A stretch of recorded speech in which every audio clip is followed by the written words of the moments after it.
रहा संघर्ष की जो चलता है वो ही संसार को बदलता है। जिसने रातों से है जंग जीती, सुबह सूर्य बनकर वहीं चमकता है। नमस्कार मित्रों, आप सभी का स्वागत अपने चैनल पर। सीईटी राजस्थान में समान पात्रता परीक्षा ग्रेजुएशन लेवल और सीनियर सेकंड लेवल दोनों लेवल के लिए हम देख रहे हैं मॉडल पेपर प्रैक्टिस सेट 10। इससे पहले हम 9 देख चुके हैं। प्रैक्टिस सेट 10 है, इसका ये सेकंड पार्ट है। 75 से आगे सवाल हम इस क्लास में देखेंगे। क्लास अच्छी लगती है तो लाइक करें, चैनल पर नए तो सब्सक्राइब करें और जुड़े रहें। पीडीएफ प्राप्त करनी है एक्सप्लेन के साथ, आंसर आपको देखना है तो अपना टेलीग्राम जरूर ज्वाइन करें। वहाँ आपको ये पीडीएफ शेयर कर दी जाएगी सारे प्रैक्टिस सेट की। जुड़े रहे हमारे साथ। प्रैक्टिस सेट 10 75 से आगे सवाल के लिए अच्छी तरह सवाल आज हम देखेंगे बहुत अच्छे से क्वेश्चनों के साथ। आपके कितने राइट होते हैं आप जरूर अपने मन में आंसर करते जाइएगा। आपकी प्रिपरेशन कैसी आपको पता चलेगा। 17वां सवाल जिसमें पूछा गया है ये इंडियन पॉलिटी से जुड़ा हुआ सवाल। राज्यसभा के सदस्यों का चुनाव है वो किसके द्वारा किया जाता है? राज्यसभा सदस्यों का चुनाव कौन करता है? विधानसभा के चुने हुए सदस्य, विधान परिषद के चुने हुए सदस्य, जनता या लोकसभा? ऑप्शन ए होगा विधानसभा के चुने हुए सदस्य है वो राज्यसभा के सदस्यों का चुनाव करते हैं। राज्यसभा जो एक स्थायी सदन है जो कभी भंग नहीं होता ही, और इसके सदस्यों का कार्यकाल 6 वर्ष का होता है, ये भी आपको ध्यान रखना है। और राज्यसभा के सदस्यों का निर्वाचन राज्य और जो संघ राज्य क्षेत्र है उनके विधानसभा के जो निर्वाचित सदस्य है आनुपातिक प्रतिनिधित्व पद्धति के अनुसार एकल संक्रमणीय मत द्वारा चुनाव करते हैं। Next question 77। लोकसभा के पहले स्पीकर कौन थे? आपको आंसर करना है जीवी मावलकर, सर्वपल्ली राधाकृष्णन, एम अनंत सायनमा अयंगर या डॉक्टर पीवी शेरियन? लोकसभा के पहले स्पीकर जीवी मावलकर थे। Option A Ganesh Vasudev Mavalankar. प्रथम लोकसभा का गठन जो 17 अप्रैल 1952 को हुआ था। 15 मई 1952 से 27 फरवरी 1956 तक ये लोकसभा अध्यक्ष रहे और फिर ये जो अहमदाबाद है उस कांग्रेस से सांसद भी थे। Next question 78। भारत में पहला आम चुनाव कब हुआ था? 1951-52, 1953-54, 1948-49 या 1949-50? भारत का पहला आम चुनाव ऑप्शन ए करेक्ट होगा 1951-52 में। 25 अक्टूबर 1951 से 21 फरवरी 1952 के मध्य ये हुआ था। इस चुनाव में लगभग 1870 उम्मीदवार और 53 दल थे। देश के प्रधानमंत्री जो प्रथम थे वो जवाहरलाल नेहरू उनको चुने गए थे। नेक्स्ट क्वेश्चन है 79 सवाल है। भारतीय संविधान के प्राधिकृत जो हिंदी पाठ के निम्न संविधान संशोधनों में से किसके द्वारा प्रकाशित करने के लिए अधिकृत किया गया? 57वां संशोधन 1987, 58वां संशोधन 1987, 59वां संशोधन 1988 या 60वां संशोधन 1988? 79 का ऑप्शन बी 58वां संशोधन 1987। इसमें संविधान में 394 का जोड़कर राष्ट्रपति को यह अधिकार दिया गया कि वह संविधान के मूल पाठ का अब तक किए गए संशोधनों सहित हिंदी में प्राधिकृत पाठ है वो प्रकाशित करवाएगा। बहुत अच्छा क्वेश्चन। नेक्स्ट 80वां सवाल। नियंत्रक को महालेखा परीक्षक प्राथमिक रूप से संसद की निम्न में से किस समिति से जुड़ा हुआ है? आपको आंसर करना। प्राकलन समिति, सार्वजनिक उपक्रम समिति, लोक लेखा समिति या सभी विकल्प सही है। इसका ऑप्शन सी होगा लोक लेखा समिति। जो संविधान का भाग 5 है उसके अनुच्छेद 148 से 151 तक नियंत्रक को महालेखा परीक्षक यानी कि जो किए गए उसका उल्लेख है। नेक्स्ट क्वेश्चन 81 सवाल है। कोई वस्तु 12 सेंटीमीटर वक्रता त्रिज्या के अवतल दर्पण के सामने 10 सेंटीमीटर दूरी पर रखी है तो दर्पण से जो बने प्रतिबिंब है उसकी दूरी कितनी होगी? 10 सेंटीमीटर, 20 सेंटीमीटर, 15 सेंटीमीटर या 25 सेंटीमीटर? इसका option C 15 centimetre. Next question 82 82वां सवाल है। आपको पूछ रहा है एक विद्युत धारा हमेशा रिक्त स्थान क्षेत्र का उत्पादन करती है। अस्तर, बहुमुखी, गतिज या चुंबकीय? ऑप्शन डी चुंबकीय क्षेत्र। एक विद्युत प्रवाह रासायनिक, हीटिंग और चुंबकीय प्रभाव पैदा कर सकती है। नेक्स्ट 83 सवाल है। जिनमें से कौन सा मानव निर्मित पारिस्थितिक तंत्र इनमें से नहीं है? उद्यान, घरेलू मछली घर, वनस्पति उद्यान या घास का मैदान? ऑप्शन डी घास का मैदान है वो मानव जनित नहीं है। Next question 84। ओजोन सहकारी पदार्थों ओडीएस के उन्मूलन द्वारा पृथ्वी के ओजोन परत को बचाने के लिए सार्वभौमिक अनुसमर्थन के साथ हुए अंतर्राष्ट्रीय पर्यावरण समझौते का क्या नाम है? Kyoto protocol, Madrid protocol, EMEP protocol या मॉन्ट्रियल प्रोटोकॉल? 84 का करेक्ट क्या होगा? Option D Montreal protocol. Ozone परत को जो नुकसान पहुंचाते हैं उसके उत्पादन और उपभोग पर नियंत्रण के उद्देश्य से विश्व के कई देश मिले 16 सितंबर 1987 को और इस मॉन्ट्रियल प्रोटोकॉल पर हस्ताक्षर किए और ये 1 जनवरी 1989 से प्रभावी रूप से कार्य करने लगा। क्योटो प्रोटोकॉल का संबंध है ग्रीन हाउस गैस से और मेड्रिड प्रोटोकॉल है। मेड्रिड प्रणाली या मेड्रिड प्रोटोकॉल ट्रेडमार्क मालिकों को अंतर्राष्ट्रीय स्तर पर अपना ट्रेडमार्क पोर्टफोलियो की सुरक्षा और प्रबंधन के लिए ये समझौता किया गया था। EMEP प्रोटोकॉल है वो वायु प्रदूषण यानी यूरोप में हुआ था। 85 सवाल है भारत में प्रोजेक्ट टाइगर किस वर्ष शुरू किया गया? भारत के सन 1982 में, 1992, 1979, 1973। 85 का ऑप्शन डी 1973 को। 8 अप्रैल 1973 को भारत में प्रोजेक्ट टाइगर परियोजना की शुरुआत हुई थी। भारत की जो प्रथम महिला प्रधानमंत्री श्रीमती इंदिरा गांधी के कार्यकाल में बाघों के संरक्षण हेतु। नेक्स्ट है क्वेश्चन 86। निम्न में से कौन से अम्ल को बैटरी अम्ल भी कहा जाता है जिसका उपयोग कार की बैटरी में किया जाता है? H2SO4, HCl, H2CO3, H3PO4। शेष का ऑप्शन ए होगा H2SO4। नेक्स्ट है 87 क्वेश्चन। रक्त को हृदय से दूर ले जाने वाली जो नलिकाएं हैं उनको क्या कहा जाता है? शिरा, धमनी, लसिका, आसंदी। ऑप्शन बी धमनी कहा जाता है। यानी जो शुद्ध रक्त है ऑक्सीजन युक्त रुधिर है वो प्रवाहित होता है धमनियों में। यह हृदय से रुधिर को शरीर के विभिन्न भागों तक ले जाती है।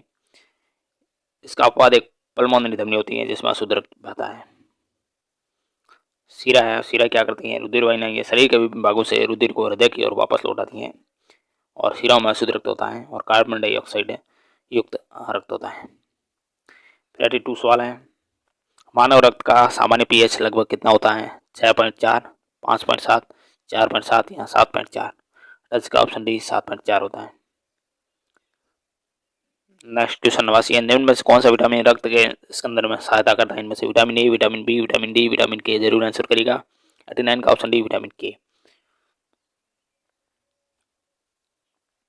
नेक्स्ट 90 सवाल है। उस औषधि का नाम बताना है जिसे सिनकोना पेड़ से प्राप्त किया जाता है और जिसका उपयोग मलेरिया के उपचार में किया जाता है। बहुत अच्छा सवाल है। कैम्पटोथिया, एक्यूमिनेटा, कुनेन या सिंकोनिया। 90 का ऑप्शन सी कुनेन। सिनकोना की छाल से ये प्राप्त होता है। 91 सवाल है। मिश्रित अर्थव्यवस्था क्या होती है? पारंपरिक और आधुनिक उद्योगों का सह अस्तित्व, घरेलू और विदेशी निवेश की उपस्थिति, संसाधन आवंटन, वाणिज्य और व्यापार की एक बाजार प्रणाली जिसमें सरकारी हस्तक्षेप से मुक्त बाजार सह अस्तित्व में होते हैं, निर्वाह और व्यवसाय कृषि की उपस्थिति। ऑप्शन सी संसाधन आवंटन होता है वाणिज्य और व्यापार की एक बाजार प्रणाली जिसमें सरकारी हस्तक्षेप से मुक्त बाजार सह अस्तित्व में होते हैं। बहुत अच्छा क्वेश्चन। नेक्स्ट 92 सवाल है।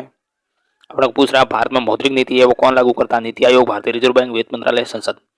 ऑप्शन बी भारतीय रिजर्व बैंक। 1 अप्रैल 1935 को जिसकी स्थापना। फिर जनवरी 1949 में भारतीय रिजर्व बैंक का राष्ट्रीयकरण किया गया 1949 को। इसके कार्य मौद्रिक नीति बनाना, लागू करना। इसके अलावा भारत सरकार का बैंकर और भारत के जो अन्य बैंक है उनके रूप में कार्य करना, बैंकर के रूप में। भारतीय मुद्रा की साख को नियंत्रित करना, मुद्रा जारी करना और उसका विनियमन करना, परिचालन के योग्य न रहने पर उनको नष्ट करना, ये सारे भारतीय रिजर्व बैंक के कार्य है। 93 क्वेश्चन। विकास की महानौबे से जो योजना है वो किस पंचवर्षीय योजना के दौरान अपनाई गई थी? तीसरी, चौथी, प्रथम, दूसरी। ऑप्शन डी दूसरी पंचवर्षीय योजना 1956 से 1966 या पीसी महानौबे मॉडल पर आधारित थी। इसका उद्देश्य क्या था? समाजवादी समाज की स्थापना करना और रोजगार के अवसरों में वृद्धि करना। नेक्स्ट 94 सवाल। भारत की बैंकिंग प्रणाली के संदर्भ में NEFT का पूर्ण रूप या फुल फॉर्म क्या है? National equity funds transaction, national electronic funds transfer, national equity finance transaction या नेशनल इलेक्ट्रॉनिक फाइनेंस ट्रांसफर। 94 का option B national electronic funds transfer या NEFT का पूर्ण रूप है। यह नवंबर 2005 में शुरू हुआ था। इस सिस्टम द्वारा देश में बैंकों के जरिए फंड ट्रांसफर करने वाला यानी एक दूसरी जगह पैसे भेजने का ये इलेक्ट्रॉनिक तरीका माना जाता है। फिर 95 क्वेश्चन। भारत में शून्य आधारित जो बजट है वो किस वर्ष में पहली बार प्रयोग किया गया था? बहुत अच्छा सवाल।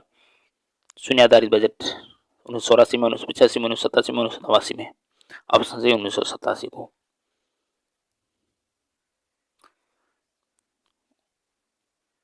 Next question 96। कंप्यूटर से जुड़ा हुआ सवाल। कंप्यूटर विज्ञान में डेटा पर खतरा उत्पन्न होता है जब पाइपलाइन रीड या राइट एक्सेस का क्रम ऑपरेंड्स के लिए बदल देती है, प्रदर्शन खराब होती है, मशीन का आकार सीमित है, कोई फंक्शनल यूनिट पूरी तरह पाइपलाइन में ना हो। क्या होगा करेक्ट 96 का option A. Pipeline read write access का क्रम ऑपरेंड्स के लिए बदल देती है, तो कंप्यूटर विज्ञान में डेटा पर खतरा उत्पन्न होता है। नेक्स्ट 97 क्वेश्चन, कंप्यूटर से जुड़े सवाल हम देख रहे हैं। निम्न में से किस उपकरण का उपयोग कंप्यूटर में डेटा एंटर करने के लिए नहीं किया जाता है? इनमें से माउस यानी इनपुट उपकरण नहीं है, keyboard, monitor, scanner. Option C monitor, यह आउटपुट डिवाइस है। नेक्स्ट 98 सवाल है, कंप्यूटर वायरस द्वारा सम की पुनरावृत्ति के लिए किस युक्ति का प्रयोग किया जाता है? इनमें से swap, increment, spawn, swarm. Option C spawn का प्रयोग। नेक्स्ट क्वेश्चन 99 सवाल, बहुत अच्छे सवाल है ये सारे। किसी प्रोग्राम को बनाते समय निर्देशों का समूह जो एक कंप्यूटर द्वारा निष्पादित होता है वो क्या कहलाता है? सिंटैक्स, कोड, एरर या लैंग्वेज। ऑप्शन बी वो कोड कहलाता है। 100वां सवाल, प्रिंटिंग से पहले पेज का पूर्व अवलोकन यानी प्रीव्यू करने के लिए किस शॉर्टकट कुंजी का उपयोग किया जाता है? CTRL plus F6, CTRL plus F2, CTRL plus F10 या CTRL प्लस F5। 100 में option B CTRL plus F2 का प्रयोग।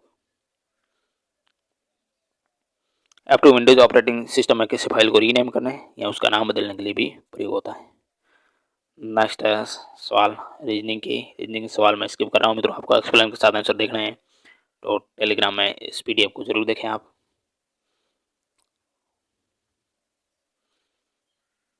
समझ चाहता हूँ मैं रीजनिंग, मैथ, इंग्लिश स्किप करूँगा। हिंदी के सवाल सीधे मैं देख रहा हूँ। 116वां सवाल हिंदी से जुड़ा हुआ सवाल पूछ रहा है, गीतांजलि का सही संधि विच्छेद इनमें से गीता धनान्य, गीत धनांजलि, गीता धनांजलि, गीत धनांजलि। 116 का ऑप्शन डी होगा गीत धनांजलि, ये दीर्घ स्वर संधि का उदाहरण है। नेक्स्ट 117 सवाल, श्याम पेंसिल से लिखता है इसमें कौन सा कारक है? संप्रदान, अपादान, करण या क्रम। 117 का ऑप्शन सी होगा इसमें करण कारक है। नेक्स्ट क्वेश्चन 118, कन फटा इस समास भेद का उदाहरण इनमें से कौन सा है? बहुवीरी, द्वंद्व, अविभाव, क्रमधारी। ऑप्शन ए करेक्ट बहुवीरी समास है। नेक्स्ट क्वेश्चन 119वां, धैर्य शब्द में कौन सा प्रत्यय इनमें से? अरिय, धीर, एरिय या ये। ऑप्शन डी ये प्रत्यय है। नेक्स्ट 120वां सवाल है, गरुड़ का पर्यायवाची शब्द इनमें से कौन सा है? गरुड़ का पर्यायवाची शब्द है खगेश, मगवा, पक्षीनाथ, जातवेद। ऑप्शन ए खगेश है वो गरुड़ का पर्यायवाची शब्द है। खगेश, पनगिरी, उर्गिरी, हरियाण, पातने, खगवती, सुपर्ण, विष्णु, पक्षीराज, ये सारे गरुड़ के पर्यायवाची शब्द हैं। नेक्स्ट 121 क्वेश्चन है, निंदा का विलोम शब्द इनमें से कौन सा है? स्तुति, राग, द्वेष या सम्मान। ऑप्शन ए होगा निंदा का विलोम शब्द स्तुति, राग का द्वेष, सम्मान का अपमान होता है। 122 का, निम्न प्रश्न में 4 विकल्प दिए गए हैं जिनमें से एक शब्द दिए गए एक अर्थ शब्द का एक अर्थ है, उस शब्द को चुनना। जैसे कनक है, कनक को और क्या क्या कहा जाता है? सोना, चांदी, चावल, कंगन। 122 का ऑप्शन ए होगा सोना।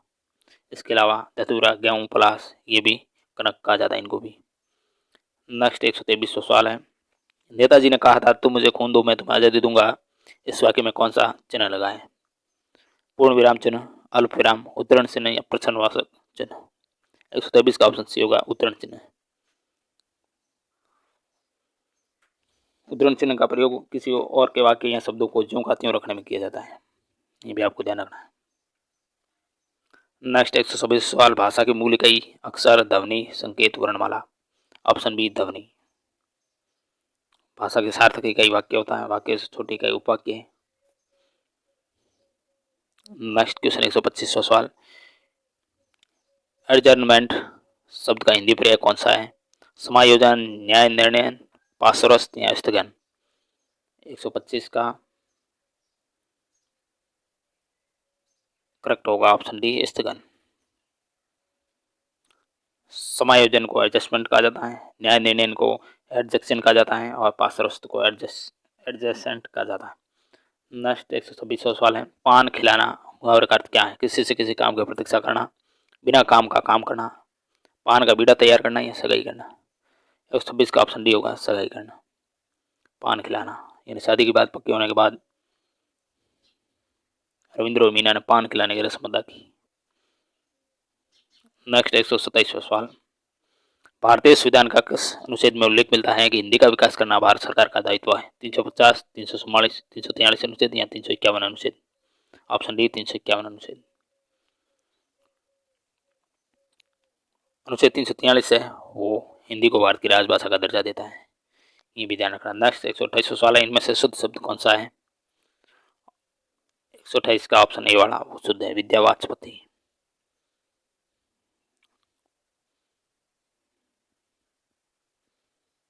नेक्स्ट 129 सवाल, निम्न वाक्य में एक वाक्य व्याकरण की दृष्टि से शुद्ध है, उसको पहचान करना। इनमें से शुद्ध वाक्य कौन सा है? ऑप्शन बी शुद्ध है, यदि हमें जीवन में कुछ प्राप्त करना है तो पुरुषार्थ को अपने जीवन का लक्ष्य बनाना चाहिए। नेक्स्ट 130वां सवाल है, शासकीय पत्र के संदर्भ में कौन सा कथन गलत है? इनमें से पत्र संख्या के ऊपर तिथि लिखी जाती है, ये सही नहीं है।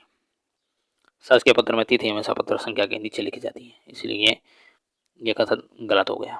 पत्र के सबसे ऊपर पत्र संख्या लिखते हैं, सही है। पत्र के बाईं ओर सेवा में लिखा जाता है और संबोधन महोदय बाईं ओर लिखा जाता है। इंग्लिश के सवाल में स्किप कर रहा हूँ, समझ चाहता हूँ। नेक्स्ट हम सीधे सवाल देखेंगे, करंट अफेयर 2022 से जुड़े सवाल।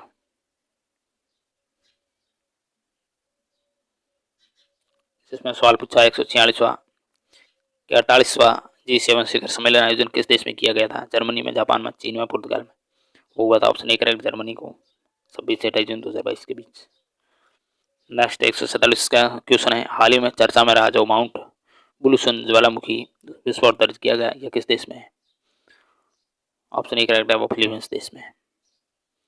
नेक्स्ट 148वां सवाल है कि फ्रांस की नई प्रधानमंत्री के रूप में किसने पदभार ग्रहण किया था? ऑप्शन सी एलिजाबेथ बॉर्न ने। 149 क्वेश्चन, देश की 15वीं राष्ट्रपति जो श्रीमती द्रौपदी मुर्मू है वो किस राज्य से हैं? ऑप्शन बी होगा ओडिशा राज्य से। 25 जुलाई 2022 को ये देश की 15वीं राष्ट्रपति के रूप में इन्होंने शपथ ली थी। इनका जन्म ओडिशा के मयूरभंज जिले में हुआ था। यह देश के सर्वोच्च संवैधानिक पद पर आसीन होने वाली देश की पहली आदिवासी जो संथाल जनजाति से संबंधित है और दूसरी महिला राष्ट्रपति है, ये भी ध्यान रखना। आदिवासी पहली महिला और प्रतिभा पाटिल के बाद सेकंड महिला राष्ट्रपति। अंतिम सवाल इस प्रैक्टिस सेट का, हाल ही में चर्चा में रहा जो नाम सही घोषणा है वो किन राज्यों से संबंधित है? ऑप्शन ए असम और अरुणाचल प्रदेश।